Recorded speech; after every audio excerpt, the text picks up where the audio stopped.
Hello, everybody. Welcome to P430's Pit Top with Ty and I can't even talk now. With Ty and Steve. I'm P430. As you can see, that's Ty, and on the other side of Ty is Steve. Hope you're all doing good. Hope you all watched the show last night. If you didn't, go to Mayhem's Amigos Facebook page or our Facebook page and rewatch that. So, we got a bunch on the show for you today. We got talking about the 2 races that happened last week and 3 races that are happening this week. So last week we had a big show at Fairbury. It was a Mars race with Earl J. Hubert Memorial Race for the street stocks. It was $5,000 to win for late models, $2,000 to win for the Mars, and $4,300 to win for the street stocks. So that was a lot of good racing. I watched and heard from a lot of people. It was like really good. So with the late models in that one, the top 3 was Fager, Shirley, and Herb for the late models. I heard that was pretty good. Some of the Shannon Babb got 7th. There's Jeffrey Ledford, which I think he did modifieds last year or a couple of years ago. Yeah. Jeffrey? Yeah. Well, No, Jeffrey did late modeled a couple years ago. He's building his own chassis now. right. Yeah. Okay, well then I'm getting. I mean, you're thinking of Michael. You're thinking Michael. Michael, okay. Yeah, same last name, but nevertheless. They're brothers. Yeah. Right. Oh, there's a bunch of them that did not finish. Must have gotten wrecks. But anyway, let's see. Okay, I gotta scroll through the My Race Pass because they decided not to put the winners on their other ones. So is everybody doing okay today? Sure. You gonna be you almost done with that car? It's pretty much done. I just got to set the bolts in the seat and go over it real quick and then load her up. Right. So the UMP Modifieds, the feature, it was this Derek Losh. Yep. 21L. Then the right guy that I was originally thinking about, Michael Ledford, he got 2nd, and Austin Freeman got 3rd in the UMP Modifieds for that $2,000 to win. And again, sorry. Let's see. Street Stocks. Oh, this is a good one. This one dude that got first place, Nick Seplack, I think that's how you say his name. Yeah, Seplack. He's been on a roll the past 3 weeks. He's been winning like really good, and I'm pretty sure he raced modifieds last year. I believe so. Yeah. Then 2nd place was Barry Souter, which I've seen him race quite a bit. I think he's a Peoria guy. He is. And then Dave Crowley Jr. got 3rd. Oh, yeah. So, and then Cody Clubb, there's Peter Odell, Ben Odell was there, Nick Clubb, Kyle So Anderson. that Crowley keeps his car over at Metamora Motors. Oh, really? Okay. He lives in Decatur. Yeah, he lives in Decatur, and that's why I was just kind of confused. He leaves his car over at Metamora Motors. It must be family members or something. Probably. So that was the Fairbury race, and like I said, I've seen clips of it, and it's like it was really good there. I mean, despite what some people say, because I've heard both, but I think they're just jealous because it's a good track, is my opinion. But I've always liked Fairbury. Fairbury's been a nice track to watch races at. It goes quick because, again, like we said before, the owner, he basically is like, hey, if you don't listen to the officials, you're automatically to the back. And who wants to be up front and then all of a sudden not listening to, the officials, and then all of a sudden it's like, yeah, you got to go to the back now. And it's like, what? So that was a Hey, Mike. Mikey. What's up, Mike? So for that one, then we had the Spoon River race over there with late models, and that was the big boy race there. You had Dennis Erb, you had Shannon Babb, you had Unzicker, you had Fager, Ashton Winger, Bob Gardner, Mike Spatola, which he's been around forever. McKay Winger, but the top three for late models for that one was Dennis Erb Jr., Shannon Babb, and Ryan Unzicker, which they're all really cool guys. I've always liked them, so again, I'm using my race pass, so it's okay. A feature for the modifieds was Tyler Nicely, Will Krupp, Trevor Neville, Michael Ledford, Cole Falloway. Then there's Mike Chastain Jr., Mike Brooks, a bunch of other local guys, and then a lot of fast guys there. Oh yeah, there are a lot of fast guys. They're really good guys. So, and then I think they had Hornets, which they're calling it Sport Compact. Top three in that one was Michael Grossman, Matt Mackey, Kenny Butterfield, and other local guys like Danny Oates, which is a Peoria guy. Nick Johnson, Peoria guy. A bunch of those. Oh, boy. Spit. Anyway. Choking on my own spit. Well, it's better than falling asleep, I guess. But anyway, those were the races that happened last week. So, as you see, it was really good. A lot of good guys up front. So, this week, I'm going to talk about Macon, Peoria, and LaSalle, because LaSalle had a 2-day show. They had one last night, which I heard was really good. So they're basically doing probably another race. But anyway, Macon, which is another little bull ring track. I've always enjoyed going to that one. I know drivers hate it because they get their car tore up, it seems like a lot of times. So anyway, they're going to have modifieds, pro mods, sportsmen, street stocks, Hornets, and MRA midgets. Yeah. Grandstands open at 5, hot laps at 6. $16 to get in, which it's worth it. It's worth it at Macon. Oh yeah. Because really, I've been in all different parts of that in the stands, and there's not a bad seat in the house. When I usually go to Macon, I usually sit there on turn 4, like right up front. Which basically you're literally like 4 foot from the fence. Right.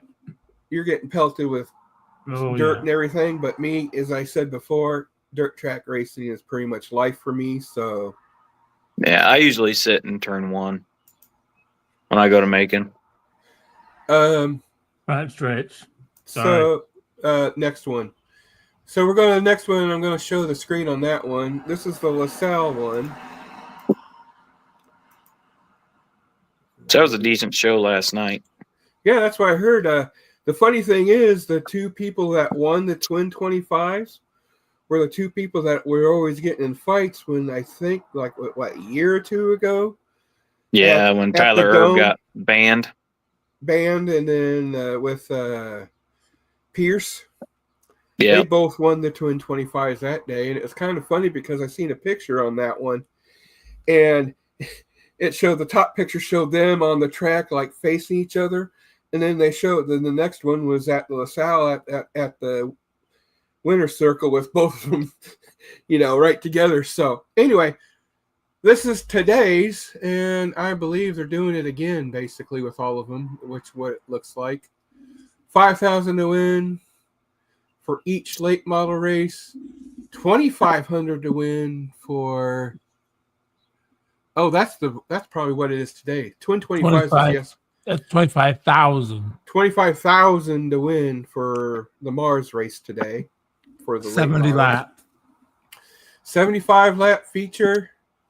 They're going to have dirt car modifieds, street stocks, both nights. So yeah, it's I got to squint to see the price, but it looks like it's $30 to get in, which it's worth it. It's worth it because again, these are the big boys racing. So, nevertheless, and then the next one we're going to highlight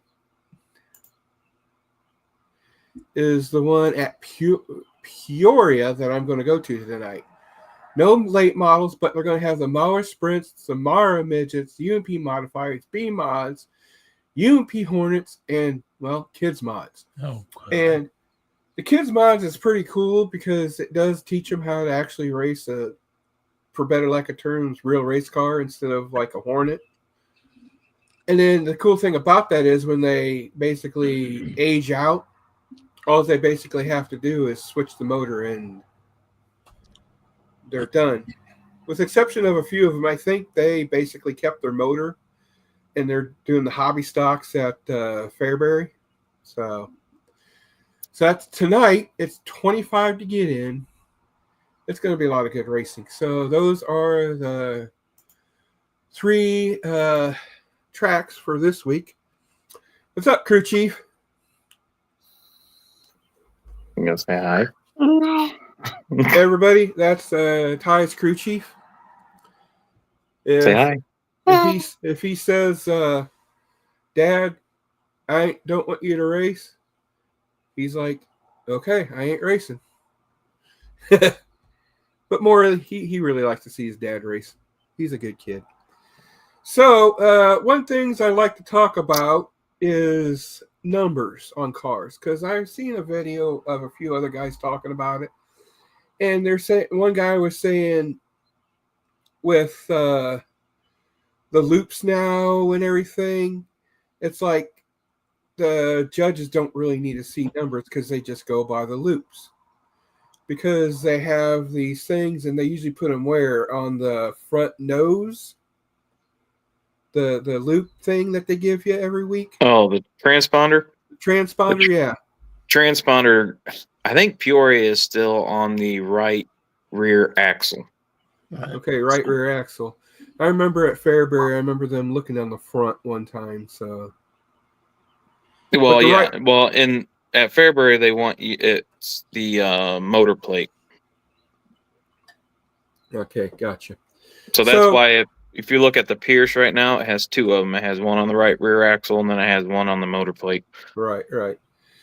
So with that said, what do you guys think? Do you think we really need to have numbers now with the transponders, or do you think that numbers are cool because, like one guy said on the other show, it's more of nostalgia and more of remembrance of something that happened in your life and whatnot. So what do you guys think about that? Go ahead, Steve. What? I don't know. I really don't. I just... because it's like I can see both ways where yeah. You know the number, because like for Ty, for instance, he has 14, and I'm sure that means something for him. But mine goes back to old school because my friend's wife used to do it. Hand scored races as they crossed the finish line. They didn't have the loop when she fucking did it. Right, because I remember working at Fairbury one time, and they had 2 girls there. Basically, every time they go back to go down the front stretch in front of the judges' stand, they'd be writing down. So I would say, I honestly, I haven't had much, a little bit with transponders towards the end of my racing career where they were just starting to come in. I think because nothing is fail safe. You know, those transponders aren't fail safe. So you have to have a backup. I think you have to, and I think you're keeping the numbers on the cars are going to have a backup. You know, because when you sign in, you put the number of your car on your sign in, what car you're driving, whatever, or what car you're with, whatever. So they know, okay, number 14 is Ty. Okay, oh well, wait a minute, this transponder didn't read when it came across the line. Oh yeah, but I saw him. You know, right now he was between the 12 and 6 when it came across. Oh, right. I think they need to stick. Yeah, I mean, I would say get away with a number, you can have more space for sponsors, but like Right. I said, it's so hard to get. If you get a big sponsor, they want to be the sole sponsor. They don't want anybody else on the car but them. Or then you Yeah, have other people. like Schrader with Jenks. It's just you see Jenks and that's it.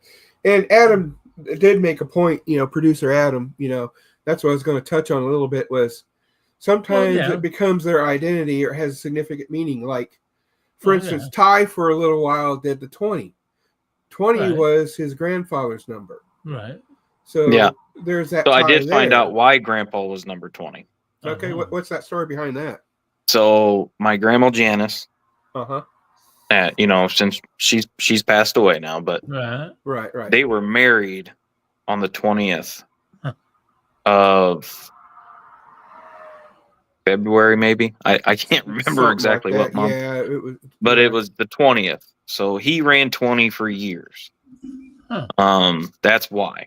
Right. And then when I decided to race, I bought a Hornet. And I wanted to be 20T. So I was 20T for my first year in the Hornets. Well, I remember that. It only lasted one night because the car it jumped time on me and So then we were going to go. I bought a street stock. And I was going to go street stock racing. Well, then Grandpa told me, he's like, well, I'm going to let you run the late model. I'm like, okay. So we got rid of the street stock, but we were still number 20. And then I kind of wanted to get out of the late model. I didn't really feel comfortable in the late model, and it just didn't fit my driving style. So I went around and I looked for a modified. Right. Well, we found one. We ended up buying it, and I was originally going to run the 20. But Grandpa says, no, I want you to make your own identity. I want you to have your own number. He goes, can I ask you what you think of number 14? And I'm like, I like Tony Stewart. I've heard of AJ Foyt, and all them. And that's kind of the reason why I went with the 14. And then the B is actually for my son. So his name's Braxton. So it's 14B. And that's what I've always been. Crew Chief Braxton. There we go, guys. So I do agree with Adam that it can be somebody's identity. Because when I say 12B or B12, who do you think of? Kevin Weaver. Kevin Weaver's been B12 for his whole career. Or Zero. When you say what car you think of when you hear Zero? I think of Richie Hendrick because he was number 0. Right. Now Bloomquist was 18. 18 for a long time. For a long time. Yeah. And technically, he was still number 18 because if you look at his cars really closely, it's got the 0. It's still inside the flame. But the 18 is on the side, so inside the flame, Now, when you say 18, it's Shannon Babb. Right. Yeah, exactly. When you say 21, who do you think of 21? Billy Moyer. Billy Moyer. I mean, it's an identity number that or even if you want to go super local, you got who do you think of when you hear a Z car? Yeah, that's Joe Harlan. Joe Harlan. No. Or 20 or 28. Dennis Erb. Dennis Erb. See, I got Dennis Erb for 28. So, so Steve, what made you pick your number? Well, I'll tell you exactly what it was. That was back when Dodge was in NASCAR, and I had a Dodge. My first race car was a Dodge Hornet, and I thought, well, I had to. Then I started watching NASCAR. And Casey Kane, I really liked the number 9 on Casey Kane's car. So like I said, I didn't paint my numbers. I was a decal. I stuck them on. but I ordered them. The first year they thought it was a 4 because the way I had the font on it, it looked like a 4. They're like, "Are you number 4?" I said, "No, I'm number 9." Oh, good. Then I changed it the next year where it was more detailed. But yeah, that's how I got because my car was red, and then that was when Dodges were red. Right. On red Dodge number 9. So that's why I picked 9. Right. And with me, when I tried and failed the first night too, like Ty did in his Hornet, my issue was basically I had too tall of a battery and it arced on the hood, and it basically messed up the doohickey, the round thingy. I can't remember it. The post? No,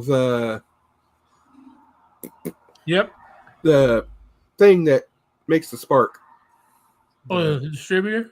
Yeah, I was gonna say that. Just the other thing, the coil, the coil pack. Yeah. Oh, okay. Yeah, we'll get there. Yeah. Hey, yeah, we'll get there eventually. Sorry, guys. See, here's the thing with me personally, and again, a little bit of mental health here because we like to talk about a little bit of mental health, and like I touched base on last week. Dirt track racing to me is pretty much life. If I can go to a race, I feel at peace. I may not know all the ins and outs and the exact names of things, but at least I know of it.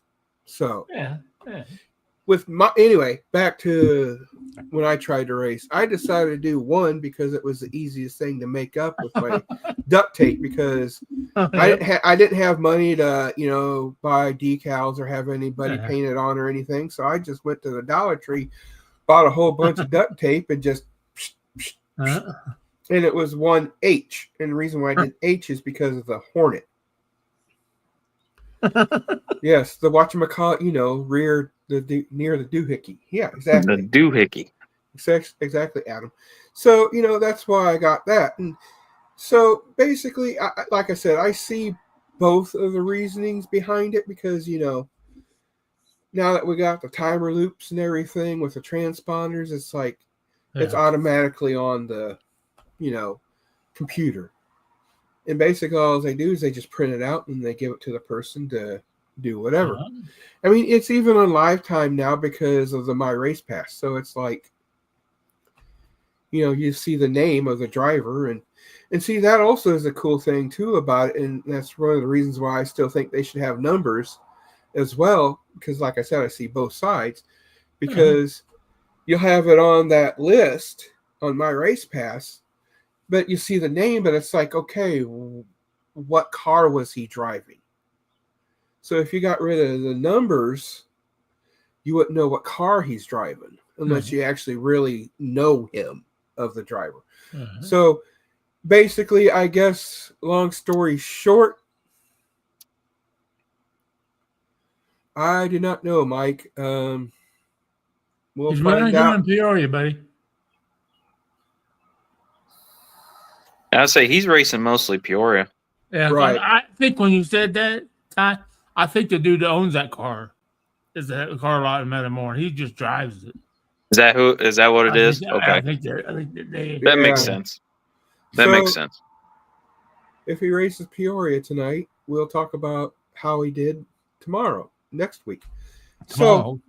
No. Well, we could talk about tomorrow on TJ's show, which is Mayhem's Amigos, which is at 4:00 Central.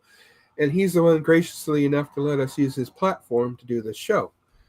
So, basically, I think they should keep the numbers because of that reason, because of a new guy or a new fan. They don't know the guys. They don't know the guy's car well. Be like, okay, well, because if they didn't have numbers, they'll be like, okay, I like that one car that had the Hooker chassis sticker on it. Well, there could be 5 guys that have a Hooker chassis sticker on their car. So which guy? But if you have the number on there, it'd be like, oh, I like the 28 car. Oh, yeah, that's Dennis Herb. Oh, cool. Yeah, I like Dennis Herb. So, yeah, I think they should keep them on, regardless if they have scoring loops or not. So, no, I believe that they should keep numbers. I mean, I see where some people are saying that they don't need them anymore, but it's an identity. Exactly. And Like if you know me, I'm 14B. Right. I will probably be 14B my whole career. I have thought about dropping the B a few times, but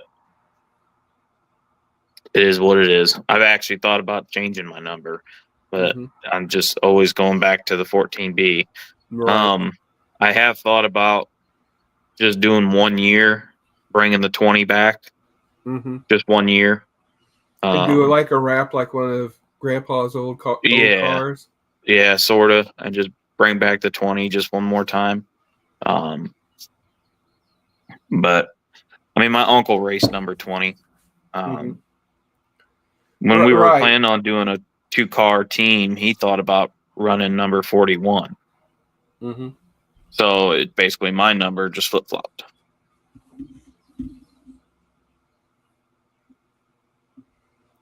You just go. You just shit your pants, basically. You just go. Right. Especially if you have a one-piece suit. Good luck. Right.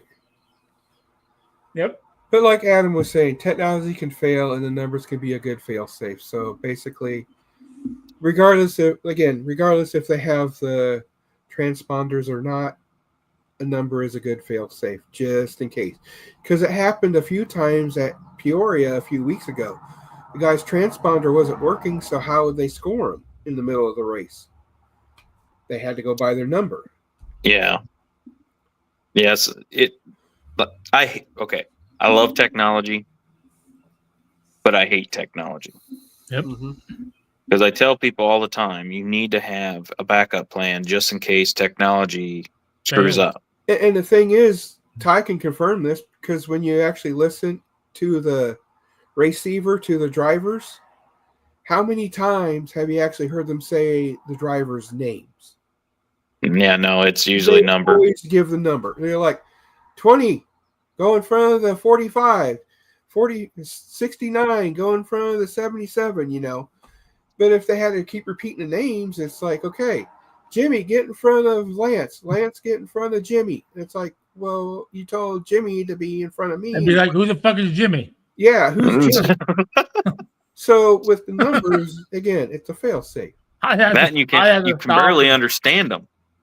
That's why I'm glad I got out of it when I did, because we didn't have that stuff. Because I have bad hearing, and even to put those things in my ears, I don't think it was over the car and the helmet on and everything else.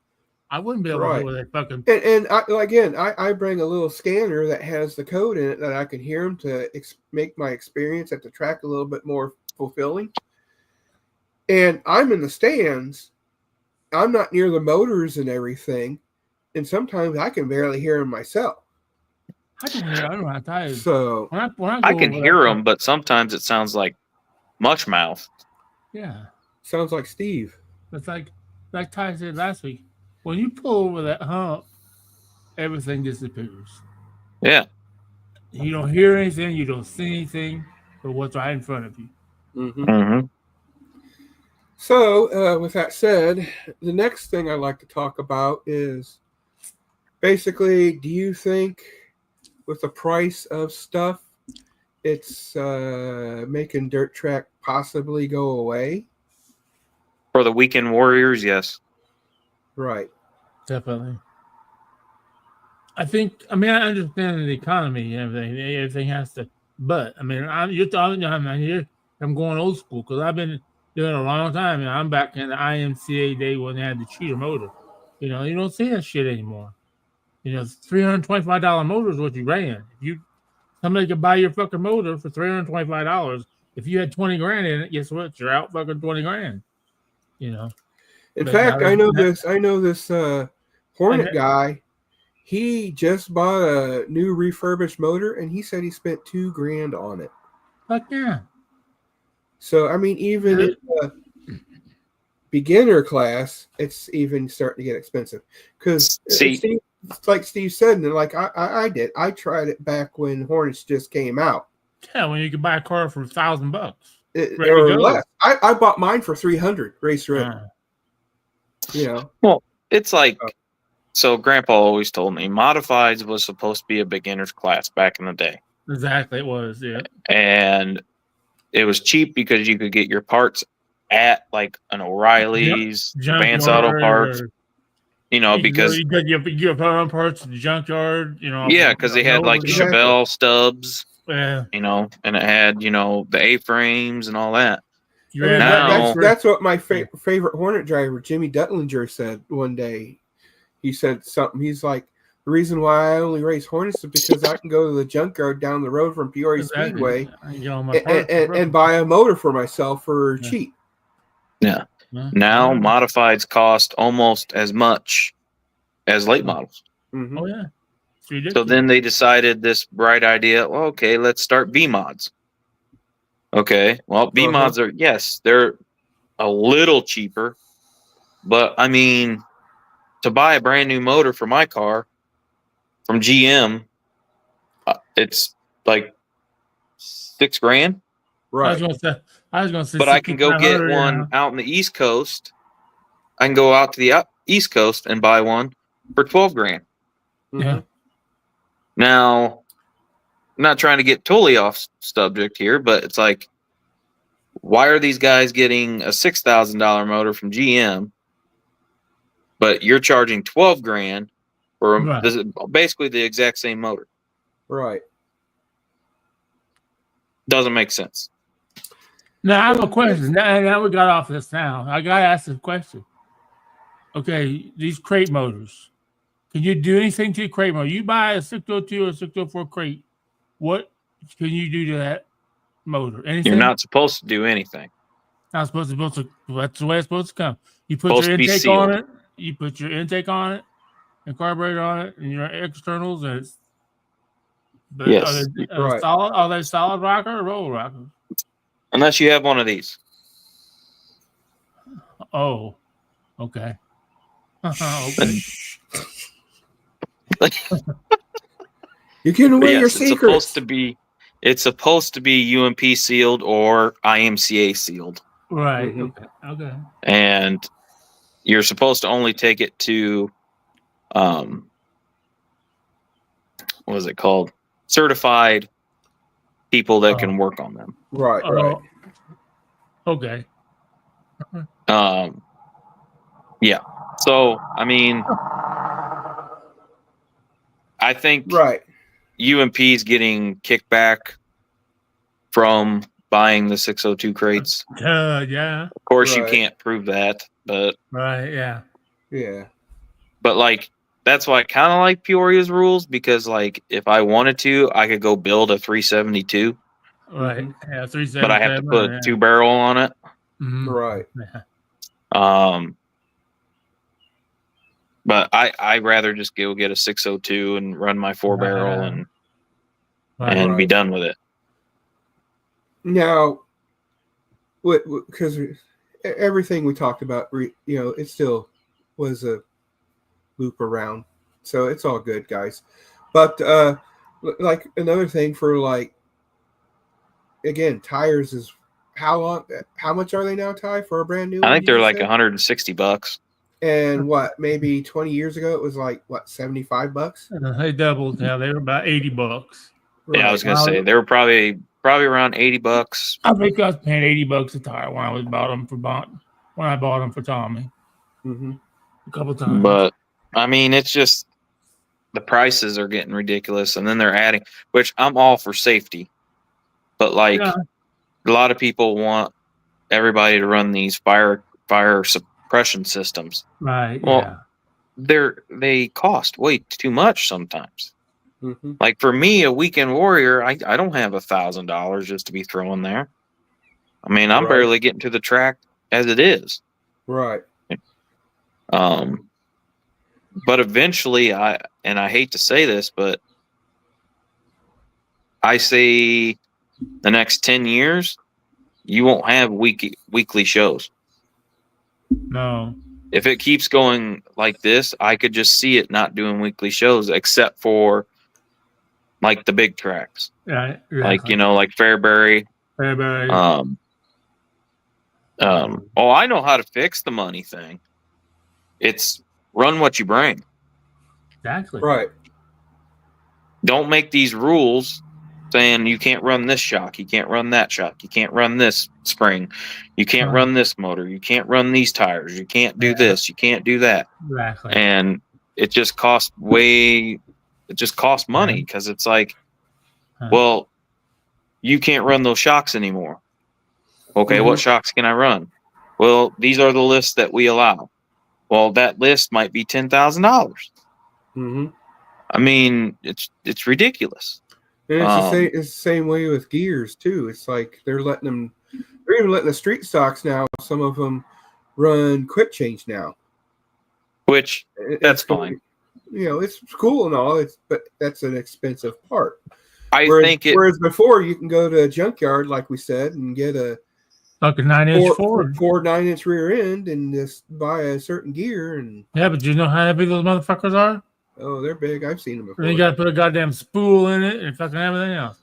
Paint in the ass. And you can't change that at the track. Well, you can, but you gotta have that. I think that's why I started to let these guys running quick changes, more of a convenience for the promoters. These guys will be able to change their gears quicker in between, hot laps, whatever. Right. We always did, but we only had 3 fucking gears. We had a making gear, a pharmaceutical gear, and an anvil gear. That's all we had. Right. Yeah. Mike, that's appreciated, Mike. Yeah. We're not all about that other bullshit. We're about getting information out and just having fun talking about dirt track racing. Because, as we said on the first show, all 3 of us have a love for dirt track racing, and and that's why I picked these guys. Like I said before, I got Steve, as it says, OG racing expert. Ty, he's the new guy. Current guy. Me, I grew up in between the two, so I have the love for both. Yeah. So, but it's appreciated. So, what were you going to say, Ty? Yeah. Well, it just the expenses is getting so. I'll give an example. So tonight, if I get to go to Peoria tonight, which we're hoping, we're 98% sure we're going. I got to get fuel for the truck. Yep. I got to get fuel for the race car. Yep. I got to pay for my license tonight. Oh, shit. I got to do pit passes. No, how many? I gotta buy or I gotta rent a transponder. Oh, yeah. So all that is roughly well over $400. Oh, yeah. That's all before I even unload the car. Yeah, that's just minimum. Yeah. So let's say we get going, and tonight, hopefully no one's going to come watch me tonight, because tonight's pretty much going to be a shakedown. I'm going to stay in the back, and I'm going to just kind of get laps underneath me. Right. Because I haven't been in a car in 2 years. Like you said, it's a new car. Yeah, and it's a new car to us, and we don't want to go in there thinking we're going to light the world on fire. Right. So, before I even unload the car, like I said, it's probably roughly around 400 or a little over. And that don't count for the 2 cases of Yinling for the guys after the races. Yeah, and so I don't think. I don't know what it is to start. I think it's $150 to start the feature. Right. Oh. So I'm only making $150 on that $400. Right. Right. So yes, it's putting a good dent into it, but that's why I'm saying sponsorships are important nowadays, because the expenses are just so much. Just to get there. Speaking of sponsorships. You want to tell us your new sponsor, Ty? I have many, but no. Besides your silent ones. So sponsorship, I will be putting on the Pitstop, of course. Oh shit! And then Mayhem Amigos will be on the car this year. I think I will be having Kirby Foods. Oh, right on. Yeah. They always give me some money in remembrance of my dad. Right. Because he worked there for 30 years. Oh wow. Yeah. 30 years? I didn't know that. That's cool. Well, it would have been 30 years. The year that he passed away, it would have been 30 years, I believe. Still, that's a long time at one place. Yeah. So they always help me out there. There's a guy here in Roanoke. His wife and him give me some money. Basically, all they want is just a logo. Right. And then of course I got, my support from my wife, Oh, Right. yeah, don't forget. my grandfather, Yeah. and my mom supports me really, So yeah, not trying to advertise, but you guys have any sponsorships, No. let me know. Advertising. Little, Right. I mean, little helps. It Little doesn't bit. have to be a big sponsorship. Like Ty, like I was asking Ty earlier, when I was over helping him out put the motor in, it's like, so in a sponsor, I mean, you don't have to give money. It's like, well, you have to give money, but what I'm saying is, a sponsorship would be just like buy him 2 brand new tires, and that would be a sponsorship. Yeah. Something like that. And honestly, if people give me money, I usually don't spend it on that kind of stuff. I usually spend it on fuel. Right. Because that's the main thing. And Is that's fuel. another expensive thing too, depending on what class you're at. Like Yeah, Ty because was I saying- mean, I use pump gas. Mhm. Oh. So Now, like today, do you the cheap pump gas, or do you get like the 90? I get the highest octane. The highest octane, I use the highest octane. So like that's 91, I think it is. Something like that. Do So, like, they even still sell the blue something or other? That's like Turbo blue? Turbo blue, yeah. Yeah, some people do. I just go right here to Casey's and get the 91 octane, Oh, yeah. Mhm. and I just run that because,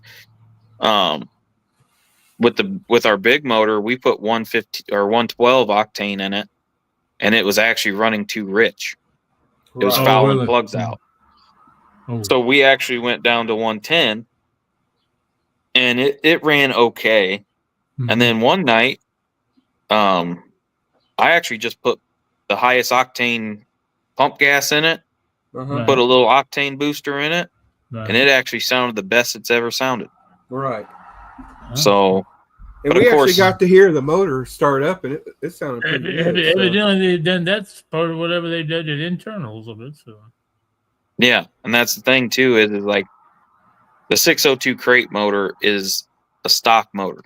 Right. I mean, it doesn't have any special Right. bells or whistles on it. So,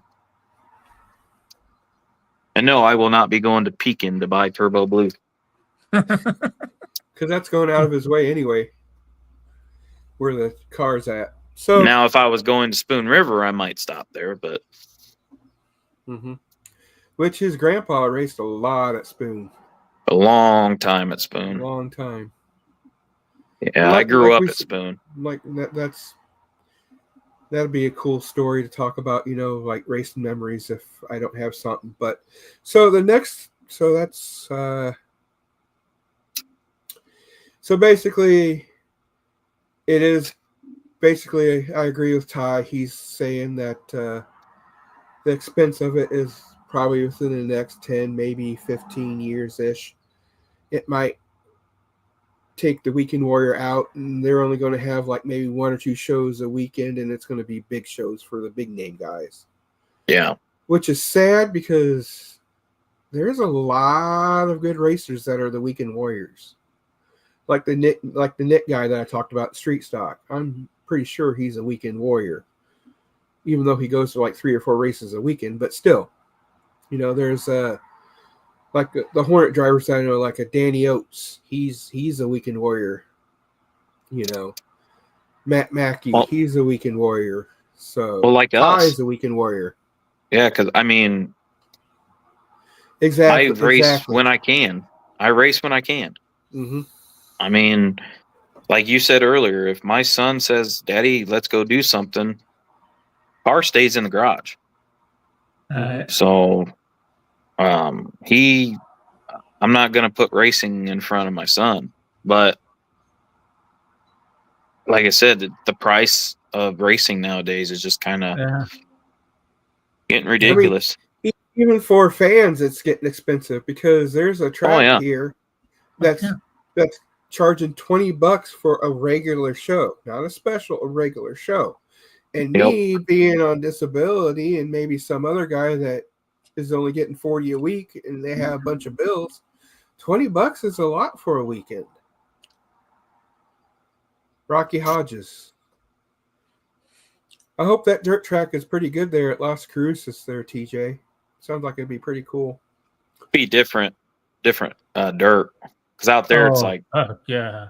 it's like sandy almost. They say. Uh-huh. Typical TJ. He liked that fucking Vermilion County Speedway. God, I hated that fucking track. I haven't been there. I didn't go there, but I heard stories. Fucking sandy motherfucker. Yeah, it's like Peoria. Peoria is really sandy and rocky. Hard slick before fucking hot laps are even over. Right, at Peoria, they got a river right beside it, and it floods sometimes, and all that silt and stuff gets up in there, and even though they turn it and everything, it still is going to be rocky and sandy. Yep. Because 2 weeks ago when I went, I got hit by a few rocks. You know? Yeah, I got hit in my helmet a few times. Oh. Exactly, Mike. Peoria is like a clay sand mixture. Yep. That's basically what it is. What's sad is the Spoon River, it gets dry slick real quick, but it's one of the smoothest tracks I've been on. Right.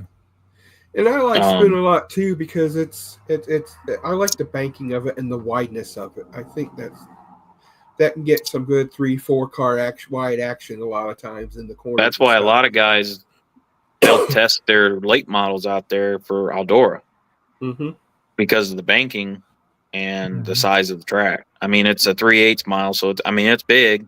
Right. And then, of course, Eldora is a half mile, but I mean. So, I don't know. It went by pretty quick for what I want to talk about. Like I said, tonight's Peoria with the sprint cars. They're doing night 2 at LaSalle, and Macon looks like they're doing just a regular show. So, and those are just a few tracks that I decided to do because if I decided to do every track, we'd be a half an hour just talking about the different tracks opening. And then again, is Fairbury running tonight? No, they're having some concert with some. That's right. I don't know who. I think it's Scotty McCreery. I think it is. Something like that. And they're going to have it in the pits too. So. Yeah. Basically, the stage is right where you usually park in the pits, and then. Okay. Next to that bathroom. Yeah. That's the best place to park. That's why Ty parks there because it's right there next to the bathroom. I hate that we park. That way, as he's going around the track, and all of a sudden he feels the shit coming on, he'd be like, pulls up right beside it, gets out. I always park next to the shitter in the parts truck. Now Peoria, I'll probably be parking next to Ballman's. I'm trying to remember where they usually park. So when you first go into the pits, that little, I call it the little creek, because there's like that break in the dirt that has water in it usually all the time. Yeah. They just park literally right on the other side of staging. Okay, right on. Almost where Gilmore parks. Yeah, Gilmore actually parks. Yeah, he along the fence there. Well, technically, I'm getting excited. Be the first night in the car. In a new first night in the trailer, so we can kind of get the trailer how we want it. We loaded up the generator last night. Like I said, I've been transferring tools from the old toolbox into this other toolbox. That's a huge toolbox there. I already put some tires in the trailer. I got to put the license plate on the trailer. Oh, that's a good idea. $370 later. I know. But, when I got your grandpa's and I did all that, it was only like $50 or something like that. But that was years ago. Illinois. Yeah. We all know about Illinois. Well, then I got there and she said, well, do you have a check? And I go, Yeah, yeah. Why would I? One fucking check. Why would I need a check? She goes, "Oh, it's a trailer title." I go, "Yeah, it's a trailer title. It's not a vehicle title." Uh-huh. And yeah, and I'm like, she's gonna make you pay taxes on it. well, I already basically did because I paid $370 plus they charged me a percentage for using my debit card. Oh, fuck. So I think that's pretty much it. I know it's a short show, but Ty has somewhere to go. I got to get ready for racing because I still got to go to a few stores before I get there. And I think it was informative. And we talked a little bit about everything. And like I said, I got to get to a birthday party. Like I said, tomorrow, Happy 4 birthday, p.m. Ty. Central. Oh, thank you. Oh, yeah. It was also Ty's birthday, everybody. So, again, thanks for coming by. I hope we informed you, entertained you a little bit. You know, it's just fun doing this because, and then, again, thanks, TJ, for letting us be on here. And speaking of TJ, his show, main show, Mayhem's Amigos, is tomorrow at 4 p.m. Central, right here. And in another show Thursday night, holy shit, at 9 p.m. before TJ leaves for Illinois. Oh. And then there's a meet and greet for Leroy Lytle's Morning Disaster at 7 at Dublin's Pub. And Steve, you like to promote any of your shows? Oh, well, I'm doing now like what Fat 420 is. Tomorrow night after Amigos, I will be on Southern Fried Radio playing music. The Stain. I'll be filling in with Rhino. And then Monday, I'll be back for Wake and Bake with Rhino. And then Tuesday, I'll be back on the Morning Disaster. Shit, I'm so busy. Good luck tonight, Ty. I wish I could say, you know, I don't want to jinx you, so I'm not going to say anything. So, Ty, what would be your final thought for the day? Final thought. You know, just enjoy the weekend. Enjoy your family. Mm-hmm. And whether it be race family or actual whether family. it be race family or the ones that you just want to smack. I mean, but no, I will be back next Saturday at noon. Mm-hmm. And hopefully, like other people. Hopefully I'll give you a little report on how our first night went. And hopefully we'll be racing next weekend too. So. Oh yeah. Yes. Support local racing. You know, and Steve, besides what you just mentioned, you got any final thoughts? Good luck, Tide. Smash the loud pedal, motherfucker. Right. So, my final thought is basically you gotta, in 10, maybe 15 years, who knows, we might see the end of weekend racing and only seeing specials. Pretty much like what Sal is doing now. Numbers are important because it's an identity to a driver. It's an identity for fans to know, new fans, old fans, to know a driver. And like Steve said, sometimes those technology fails. You need a backup for it. So a number on a car is a backup.